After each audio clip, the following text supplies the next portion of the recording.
Pandesara police station દ્વારા મહિલાઓ તથા બાળકોમાં જાગૃતતા લાવવા માટે કાર્યક્રમ કરતી પાંડેસરા પોલીસ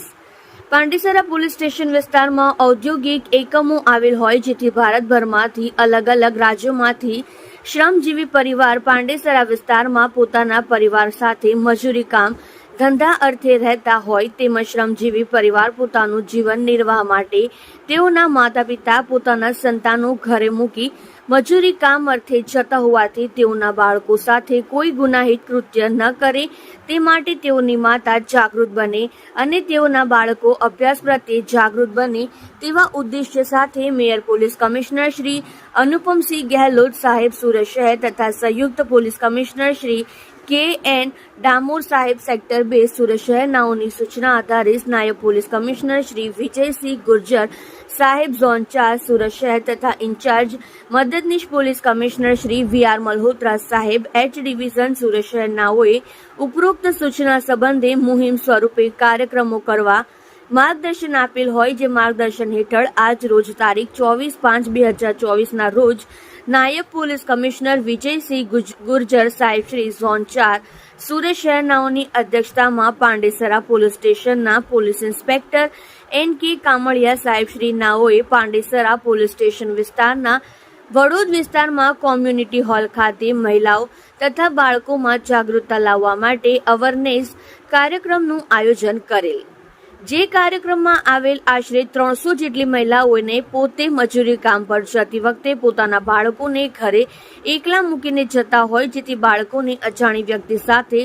વાતચીત ના કરવી તેમજ સ્કૂલ પર જતી વખતે અજાણી વ્યક્તિ ચોકલેટ આપવાના બહાને લાલચ આપી પોતાની સાથે આવવા જણાવે તો તેવી વ્યક્તિ સાથે જવું નહીં અને પોતાના બાળકોની સંભાળ માટે ખોલવામાં આવેલ ડે કેર અથવા આંગણવાડીમાં મૂકી આવવા તેમજ અભ્યાસ કરતા બાળકોને સ્કૂલમાં જાય તે માટે પ્રોત્સાહિત કરવા તેમજ ગુજરાત સરકારના હેલ્પલાઇન નંબર 100 પોલીસ મદદ 181 મહિલા હેલ્પલાઇન નંબર તથા 1098 બાળકો માટે હેલ્પલાઇન નંબરથી માહિતગાર કરી મદદ કરવા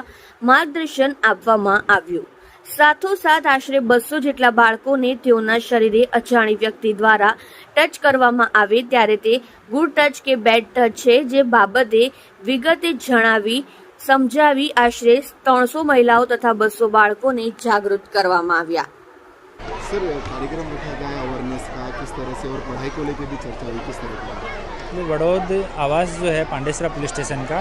ये क्राइम के हिसाब से यहाँ पे काफ़ी ज़्यादा क्राइम होते हैं और महिलाओं बच्चों से संबंधित अपराध बहुत ज़्यादा हैं, शरीर संबंधित अपराध मारपीट झगड़ा ये सब बहुत ज़्यादा है और ज़्यादातर यहाँ पे पर प्रांतीय लोग रहते हैं, तो बाहर के अपराधी जो हैं वो यहाँ के इनके पास स्टे करते हैं, तो इनका इंटेंशन ना होते हुए भी ये उसमें दोषी बन जाते हैं. तो इसलिए एक अवेयरनेस का प्रोग्राम था, ज़्यादातर महिलाएं बच्चों को यहाँ पे रखा गया था और महिला बच्चों संबंधित जो जितने अपराध हैं उसके बारे में अवेयर किया गया.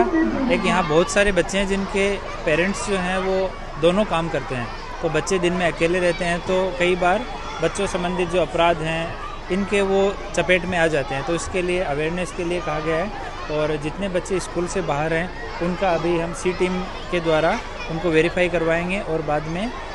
उनको स्कूल में एडमिशन कराने का प्रयास करेंगे. एक अपना पांडेसरा में डे केयर सेंटर चल रहा है पांडेसरा GIDC की मदद से, तो वहाँ 4 साल से 6 साल के बच्चे जो हैं उनको वहाँ पूरे दिन देखभाल भी की जाती है, पढ़ाया भी जाता है, गेम्स और वहाँ पे अच्छी एक्टिविटी होती हैं, पिक एंड ड्रॉप की सुविधा भी है, तो उसके लिए भी अवेयर किया गया है कि इस एज ग्रुप के बच्चे हैं तो उनको दिन में वहाँ भेजा जा सकता है. तो महिलाओं ने काफ़ी पॉजिटिव रिस्पॉन्स दिया है, तो इस पर अभी धीरे धीरे ये काफ़ी टाइम तक काम करना पड़ेगा इस पर, तो धीरे धीरे हम लोग काम करेंगे. पांडेसरा पुलिस स्टेशन की C टीम इसमें काफ़ी अच्छा काम कर रही है, तो हमारा प्रयास है कि कोई बच्चा स्कूल से बाहर नहीं रहे और अपराधों की बच्चों संबंधित अपराध सेक्सुअल ऑफेंसेज हैं इनकी चपेट में नहीं आए और कोई आपराधिक तत्व यहाँ आके यहाँ ये मिक्स बस्ती है, अलग अलग जगह के लोग रहते हैं, इसका यूज़ करके यहाँ आपराधिक गतिविधियों को अंजाम नहीं दे. तो इसके लिए महिलाओं ने आश्वासन दिया, उनका रिस्पांस काफ़ी अच्छा है, तो यहाँ रेगुलर हम उनसे मिलते रहेंगे और ये कार्यक्रम चालू रहेगा. कितने बच्चे स्कूल जाते हैं? एक बार हमें पूरा डाटा लेना पड़ेगा. सबसे तो हमारी C टीम को इस काम के लिए लगाया है, तो महिलाओं से बात करके वो डाटा कलेक्ट करेंगे. उसके बाद में जितने बच्चे स्कूल ड्रॉप आउट हैं तो यहाँ SMC कमिश्नर मैम से, मेयर साहब से बात करके यहाँ लोकल कलेक्टर सर से, सीपी सर से, इन सब से बात करके और बाद में उनको जहाँ जहाँ भी एडमिशन अकोमोडेट उनका किया जा सकता है उसके लिए हम लोग प्रयास करेंगे।